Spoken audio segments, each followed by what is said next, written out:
क्योंकि हम इस यूनिट में बात करें एजुकेशन टेक्नोलॉजी की, तो हमें एजुकेशन या एजुकेशन क्या चीज होती है वो पता चल जाए और टेक्नोलॉजी क्या होती है वो पता चल जाए, तब हम इस बार आगे बढ़ते हैं। सर, अंदर से बाहर की ओर ज्ञान को विकसित करना है शिक्षा है। Very good. कहाँ से पता किया ये आपने? सर, ममता मैम ने पढ़ाया था। Very good. शिक्षा का अर्थ यह होता है। टेक्नोलॉजी की बात करें तो टेक्नोलॉजी क्या होती है?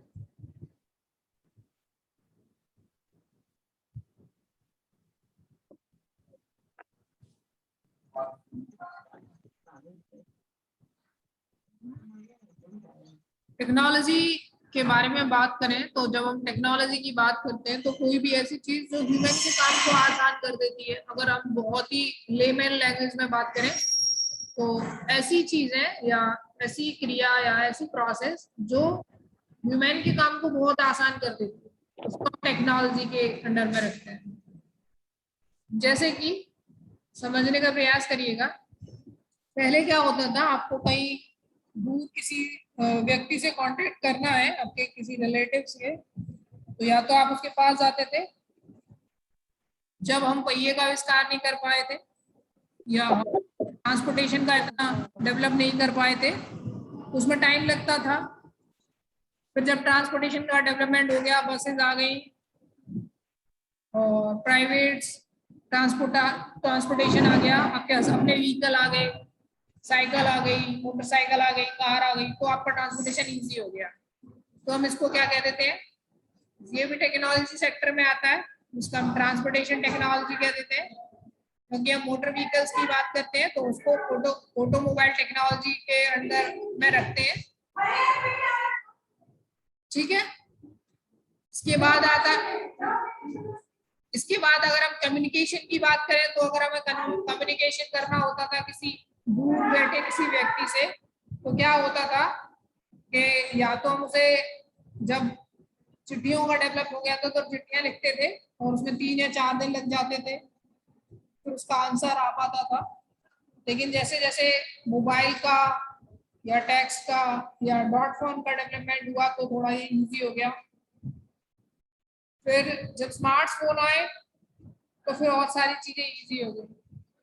तो टेक्नोलॉजी, ये सारी क्या है, टेक्नोलॉजी है। और हम इसीलिए इसको कहते हैं कि अगर हम बहुत ही लेमैन लैंग्वेज में टेक्नोलॉजी को डिस्क्राइब करने की कोशिश करें तो हम ये कह सकते हैं कि कोई भी वो चीज जो ह्यूमन का काम आसान कर देती है उसे टेक्नोलॉजी कहते हैं। आपने ये डेफिनेशन 3 इडियट्स में पढ़ी होगी, तो आपने 3 इडियट्स अगर देख रखी होगी तो ठीक है। शिक्षा तकनीक के अर्थ की अगर हम बात करें तो वह सारी क्रियाएं जो टीचरों के काम को आसान कर देती है उसको हम क्या कहते हैं, टीचर टेक्नोलॉजी या एजुकेशन। अगर एजुकेशन टेक्नोलॉजी की बात करें तो एजुकेशन के जो सारे काम को आसान कर देती है उनको हम क्या कहते हैं, एजुकेशन टेक्नोलॉजी। जैसे कि अगर टीचर्स को पढ़ाना है, अगर वो सिंपली पुराने मेथड से पढ़ा रहा है ब्लैक बोर्ड और चौक के माध्यम से, तो वो कुछ चीजें ऐसी होती है जिनको हम उतना डिस्क्राइब नहीं कर सकते।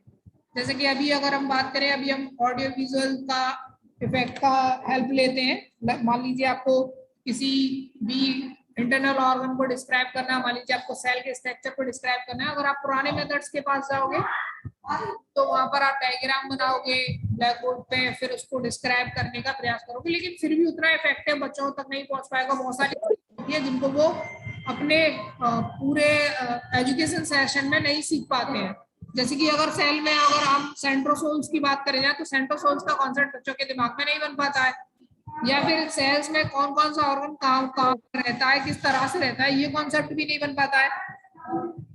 तो इस सारे कॉन्सेप्ट को क्लियर करने के लिए हम अब क्या करते हैं, ऑडियो विजुअल एड्स का हेल्प लेते हैं, जिससे कि ये सारी चीजें हमें बहुत आसान और अच्छी लगती है।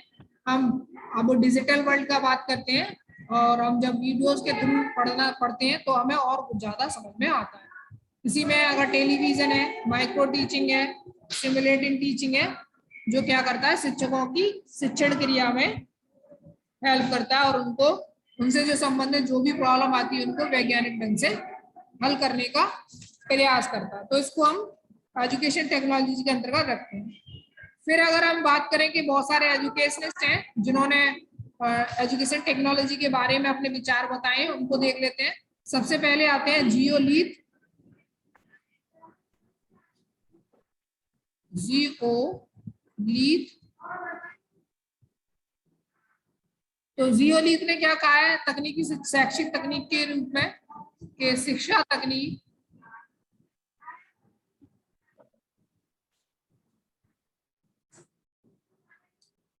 तकनीक का अभिप्राय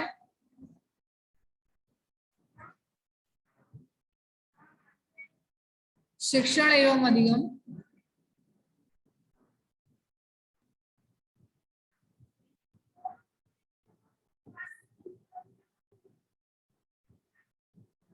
तथा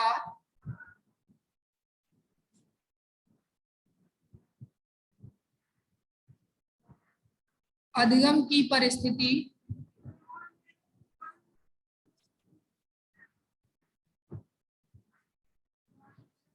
अधिगम की परिस्थितियों में वैज्ञानिक ज्ञान का सुव्यवस्थित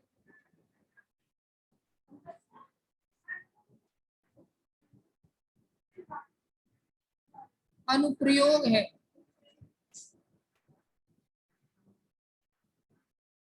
जिससे या जिसके द्वारा शिक्षण एवं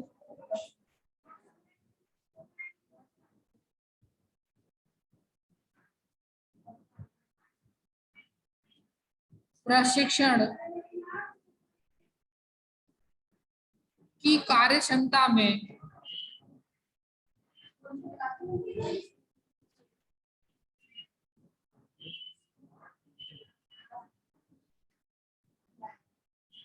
सुधार होता।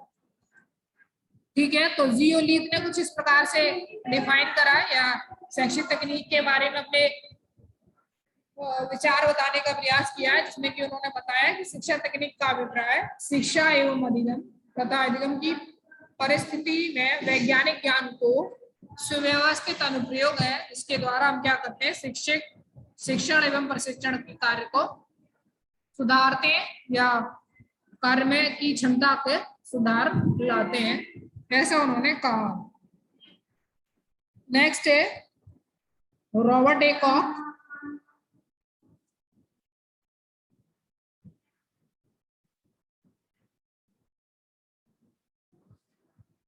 नेक्स्ट है रॉबर्ट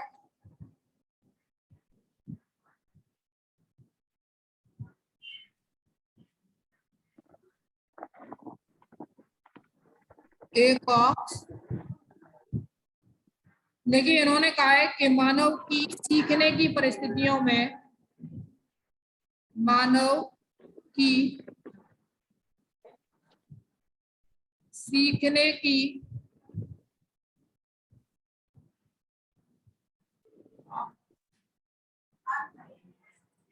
परिस्थितियों में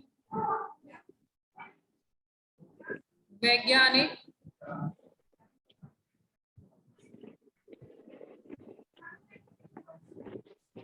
प्रक्रिया के प्रयोग को कहते हैं। शैक्षिक तकनीक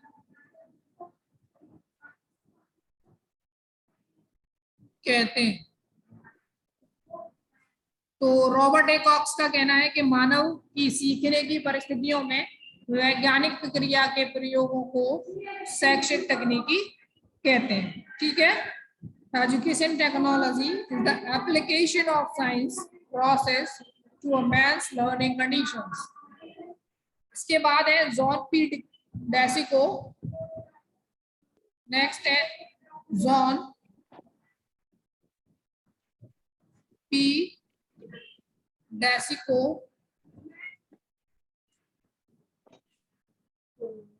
इन्होंने कहा है कि शैक्षिक तकनीक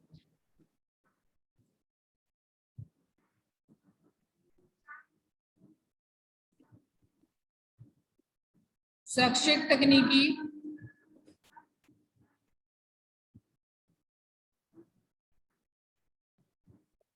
प्रयोगात्मक व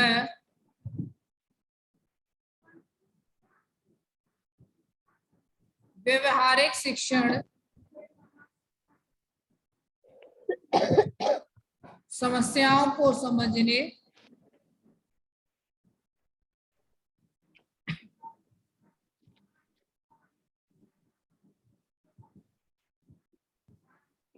तथा का समाधान करने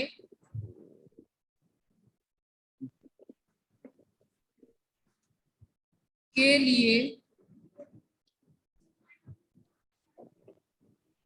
सीखने में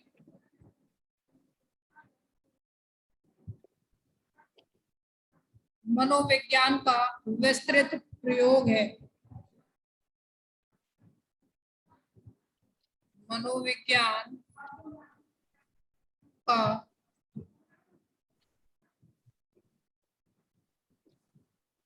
विस्तृत प्रयोग है। ठीक है, तो ये कुछ एजुकेशनिस्ट हैं जिन्होंने एजुकेशनल टेक्नोलॉजी के विषय में अपने विचारों को बताया है। इसको लिख लीजिए, फिर इसके बाद एक दो और लिखवाते हैं, फिर हम इसके बाद आगे बढ़ते हैं।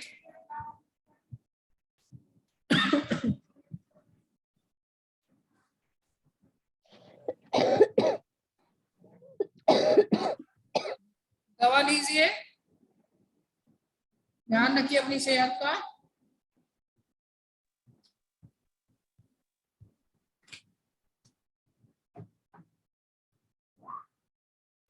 हो गया, आगे बढ़े। जी हो गए। तो नेक्स्ट देखिए, नेक्स्ट कुछ और एक दो एजुकेशनिस्टों की बात करते हैं। उन्होंने क्या है, आगे है doctor S S Kulkarni. Doctor S S Kulkarni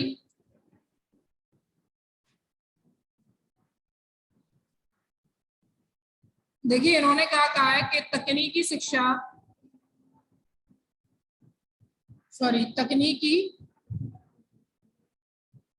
तथा वैज्ञानिक आविष्कारों का तकनीकी तथा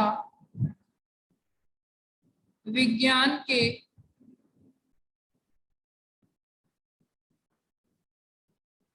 आविष्कारों तथा नियमों का शिक्षा की प्रक्रिया में प्रयोग शिक्षा की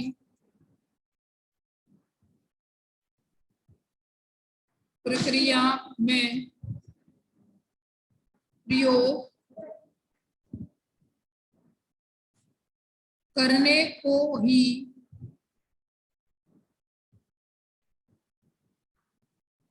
शैक्षिक तकनीक कहा जाता है।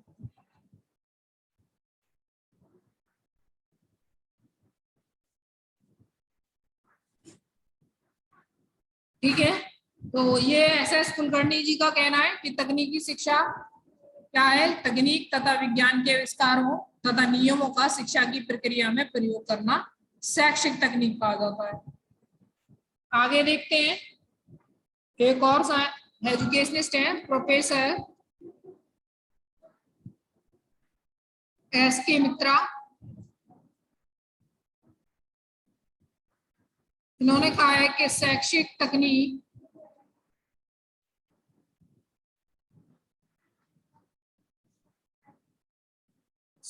तकनीकी को उन विधियों तथा प्रविधियों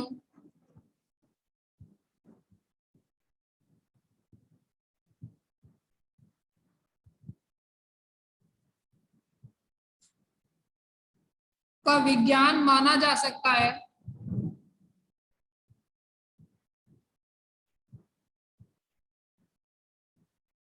माना जा सकता है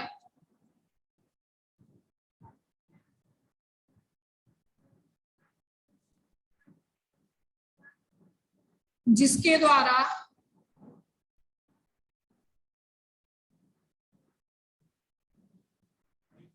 नेटवर्क इशू, पेन आपका चल नहीं पा रहा है यहाँ पर,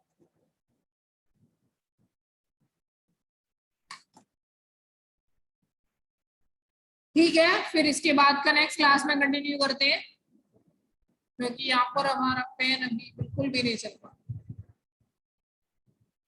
तो यहाँ तक किसी को कोई प्रॉब्लम समझने में?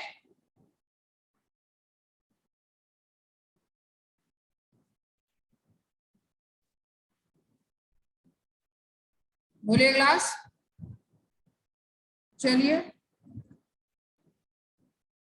ठीक है।